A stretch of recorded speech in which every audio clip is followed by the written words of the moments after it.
नमस्कार प्यारे विद्यार्थियों। आज अपन देखते हैं विज्ञान के कुछ इंपॉर्टेंट क्वेश्चन क्लास 7th। देखो, पहला क्वेश्चन है कि हमारे शरीर में तेजी से परिवर्तन कौन सी अवस्था के दौरान होते हैं। तो बच्चों याद रखें, किशोरावस्था के दौरान हमारे शरीर में तेजी से परिवर्तन होते हैं। दूसरा क्वेश्चन है कि विद्युत करंट से बचाव के लिए तारों पर चढ़ाया गया आवरण किसका बना होता है बच्चों। तो वो आपके प्लास्टिक का बना होता है। किसका? प्लास्टिक का। न तांबे का होता है न चांदी का होता है, केवल किसका होता है? प्लास्टिक का बना होता है। तो बच्चों ये याद रखें, इंपॉर्टेंट है। अगला क्वेश्चन है बच्चों कि रिक्त स्थान को भरो या इसकी पूर्ति करो। तो बच्चों इसका पहला है कि सिरका का स्वाद कैसा होता है बच्चों। तो खट्टा होता है। और सिरके के अंदर अम्ल पाया जाता है, वो होता है एसिटिक अम्ल। ये भी बच्चों याद रखें, अम्ल कौन सा है सिरके के अंदर? एसिटिक अम्ल है। इसका दूसरा है कि प्राकृतिक रूप से लिटमस किस रंग का होता है। तो बैंगनी रंग का होता है। किस रंग का होता है? बैंगनी रंग का होता है। ये चीज याद रखें। इसका ही तीसरा है कि चूने का पानी किस प्रकृति का होता है। तो देखो, चूने का पानी क्षारीय प्रकृति का होता है, ये बात याद रखें। और अब है अगला कि लाल चींटी के डंक में कौन सा अम्ल पाया जाता है। तो देखो, लाल चींटी के डंक में फॉर्मिक अम्ल या मेथेनोइक अम्ल पाया जाता है। तो बच्चों याद रखें। और मैं आपको सारे अम्ल बता देता हूं एक बार, कि पूछ ले आपको कि टमाटर टमाटर में कौन सा अम्ल पाया जाता है। तो आपका आंसर होगा ऑक्सैलिक अम्ल, टमाटर में पाया जाता है। और पूछ ले आपको नींबू, तो बच्चों नींबू में कौन सा अम्ल होता है। तो नींबू की बात करें तो इसमें सिट्रिक अम्ल होता है। और मौसमी की बात करें तो भी सिट्रिक अम्ल होता है। और पूछ ले कि संतरा में कौन सा अम्ल है, तो भी सिट्रिक अम्ल आपको बताना है। और पूछ ले कि दही में कौन सा अम्ल, दही का पूछे तो लैक्टिक अम्ल।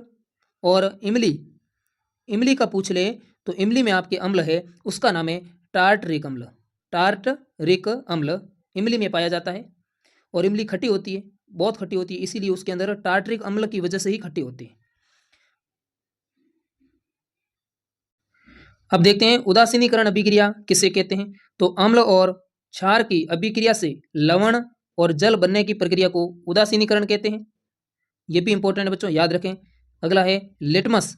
तो बच्चों देखो, लिटमस एक प्राकृतिक सूचक है जो अम्ल और क्षार की पहचान करने में सहायता करता है। लिटमस क्या कार्य करेगा? तो अम्ल और क्षार की पहचान करने में सहायता करेगा। अगला है कि चालक किसे कहते हैं, चालक या फिर सुचालक।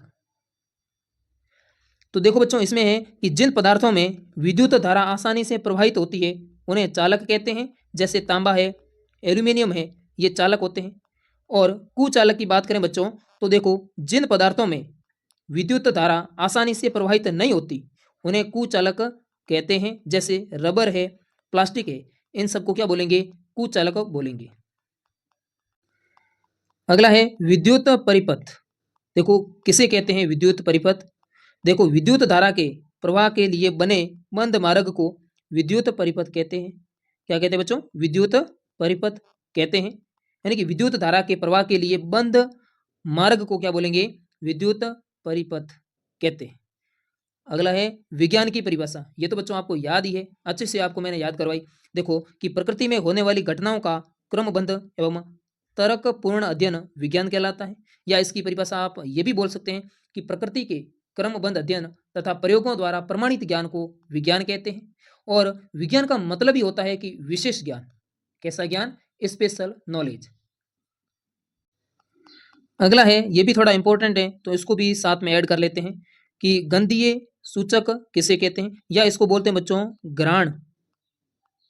घ्राण सूचक भी इसी को ही बोलते हैं। आपको कंफ्यूज नहीं होना बच्चों, यही घ्राण सूचक होता है और यही गंधीय सूचक होता है। तो बच्चों वो पदार्थ है जिसकी गंध अम्लीय या क्षारीय माध्यम में बदल जाती है या समाप्त हो जाती है, जिससे अम्ल और क्षार की पहचान की जा सकती है, वही गंधीय सूचक या घ्राण सूचक कहलाते हैं। उदाहरण की बात करें तो प्याज, वनीला एसेंस और लौंग का तेल गंधीय सूचक के उदाहरण है बच्चों।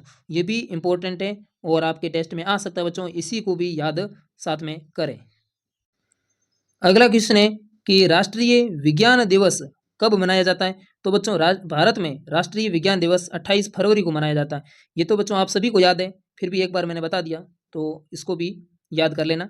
और अगला क्वेश्चन है एलईडी का पूरा नाम क्या है बच्चों? एलईडी का पूरा नाम है light emitting diode. Light emitting diode, और हिंदी में बात करें तो प्रकाश उत्सर्जक डायोड। प्रकाश उत्सर्जक डायोड एलईडी का पूरा नाम है। अगला क्वेश्चन है कि भौतिक व रासायनिक परिवर्तन में क्या अंतर है बच्चों?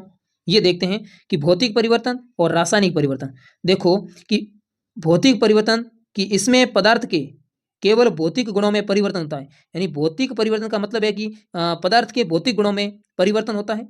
और रासायनिक परिवर्तन का मतलब है कि इसमें पदार्थ के रासायनिक गुणों में परिवर्तन होता है। इसमें रासायनिक गुणों में परिवर्तन होता है। और भौतिक परिवर्तन सामान्यतः कोई नया पदार्थ इसमें नहीं बनेगा। यानी भौतिक परिवर्तन में कोई नया पदार्थ नहीं बनता, लेकिन रासायनिक परिवर्तन में नया पदार्थ बनेगा।